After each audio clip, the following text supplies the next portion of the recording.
Achoo! Mr. Furley froze. He looked at the sneezing dead man, then at Janet and Cindy. It's a miracle! No, it isn't, Mr. Furley, Janet said quickly, pulling him aside. It's a medical condition. Jack sat up, rubbing his nose. Mr. Furley, I'm not dead, but a guy is trying to kill me. Please, don't give me away. Furley, always a sucker for drama, nodded solemnly. You can count on me, Jack, but get back in there. Max is coming up the stairs. Chapter 6. The Final Stand. Max entered the room with the grace of a hurricane. Is that him? Max asked, his voice uncharacteristically soft. Was, Larry said, dabbing his eyes. Heart stopped in the middle of the night. God forgot to wind it. Max stood over Jack. For a moment, there was a glimmer of something like regret in the big man's eyes. I don't believe it. I wanted to kill him myself. Well, you did, Janet sobbed. You scared the life right out of him. I hope you're happy. Max looked down at Jack's pale face. Poor kid. I guess I went too far. He leaned down, his face inches from Jack's. Jack, wherever you are, I'm sorry. I really am. But then, the door opened again. April walked in. She saw Max. She saw the casket. But she also saw the way Max was looking at Janet. Max? April asked. Max turned, and in his typical fashion, tried to cover his tracks. He didn't see April. He saw an opportunity to pivot. He turned to Janet. You know, you're kind of cute under this light. Would you like to go dancing after the funeral? The room went silent. Jack, unable to contain his indignation at Max hitting on his roommate at his own funeral, sat bolt upright. That's okay, Jack shouted. Nobody's home. Max jumped back, nearly knocking over a vase of gladiolas. He's alive! You're a fake. You're a mistake. And you're a two-timer, April screamed, lunging at Max. You're hitting on his widow before he's even cold? The funeral home erupted into chaos. April was chasing Max around the casket. Mr. Furley was sneezing from the flowers. Larry was trying to film the whole thing with a Super 8 camera he'd hidden in his pocket. We're through, Max, April yelled as they ran out the door. I'm moving to San Francisco. Chapter 7. The Aftermath. The silence that followed was heavy, but it wasn't the silence of death. It was the silence of relief.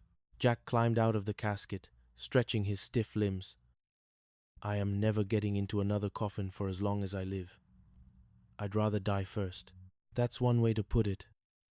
Janet laughed, wiping the fake tears from her cheeks. They walked back to the apartment in the cool evening air.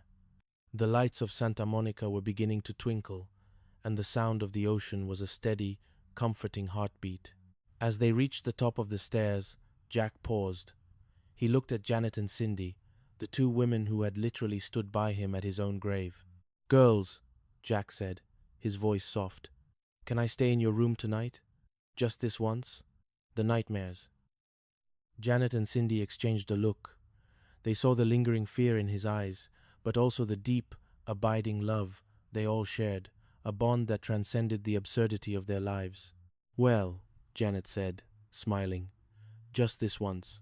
Bless you, Jack whispered. As they walked through the door of apartment 201, the world outside faded away. They had their lovable space. They had each other.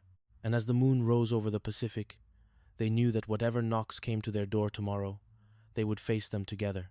Because in this rendezvous called life, 3 wasn't just company, it was family. Chapter 8. The Fragile Peace. The weeks following the Shady Hills incident were bathed in a strange, golden glow. It was as if the near-death experience, fictional as it was, had acted as a catalyst, pulling the 3 roommates closer than ever. But with closeness came a new kind of tension, a vibrating energy that hung in the air during late-night talks over herb tea or early morning breakfasts of slightly too runny eggs. Janet was the first to feel it. She noticed how her gaze lingered a second too long on Jack's hands as he chopped vegetables, or how the sound of his laughter made her heart do a curious little dance. She tried to bury it under piles of carnations and baby's breath at the shop, but the feeling was persistent, a quiet vine growing in the dark. Cindy, however, remained the anchor of their innocence. To her, Jack was simply Jack, her protector, her surrogate brother, the man who knew exactly how she liked her toast. Yet, even Cindy sensed the change. She saw the way Janet looked at Jack when he wasn't watching, and the way Jack's voice softened whenever he spoke to Janet. One humid Tuesday evening, the trio sat on the balcony, the salt air thick and heavy. "Do you think Max is actually in San Francisco?" Cindy asked, swinging her legs. Jack leaned against the railing, his eyes on the horizon. "I hope so. If you're not, I hope he's enjoying the fog. I just want to forget I ever wore a suit in a box." "You looked quite dashing, though," Janet teased, her shoulder brushing his, in a macabre sort of way. Jack turned to her, the playfulness in his eyes replaced by something deeper. The silence that followed was charged. Cindy felt it and quickly stood up. "I think I'll go check on my avocado plant. It looks a bit depressed." As she slipped inside, the air between Jack and Janet seemed to thin. "Jack," Janet whispered, "about that night, when we thought things were really over, I realized something." "What?" "That home isn't the building, it's the people. And I can't imagine this building without you." Jack reached out, his fingers tracing the line of her jaw. "I'm not going anywhere, Janet. I promise." Chapter 9. The Culinary Crucible. Life, however, has a way of testing promises. 2 days later, a thick, cream-colored envelope arrived for Jack. It bore the crest of the Escoffier Excellence Academy, the most prestigious culinary school in the country, located hundreds of miles away in the Napa Valley. Jack opened it with trembling hands. "It's a scholarship," he breathed, the words barely audible. "A 6-month intensive program, full tuition, room and board included." Janet felt a cold stone drop into her stomach.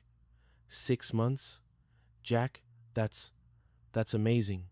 "It's what you've always wanted," Cindy added, though her voice lacked its usual perkiness. Jack looked at the letter, then at his roommates.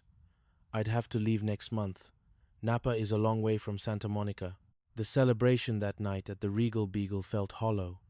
Larry was over the moon, already planning how he'd use Jack's potential fame to network with wealthy vineyard owners. But back at the apartment, the mood was somber. "Are you going to take it?" Janet asked later that night. As they stood in the kitchen cleaning up, Jack stopped scrubbing a pan. "I don't know. It's the opportunity of a lifetime, but it means leaving. This. You have to go, Jack," Janet said, her voice firm, despite the ache in her chest. "You're a brilliant chef. You shouldn't be making burger specials at the Beagle forever. You were meant for better things." "Is there anything better than this?" Jack asked, stepping closer. "Your future is better," Janet replied, though she couldn't meet his eyes. Chapter 10. The Ghost of Christmas Past.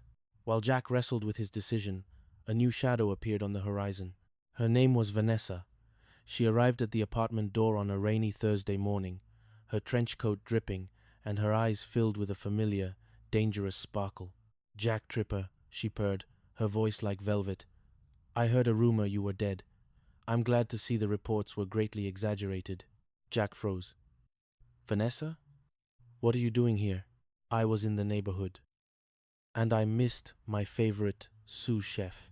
Vanessa was Jack's first love, the one who had broken his heart in culinary school years ago and had disappeared to Paris without a word.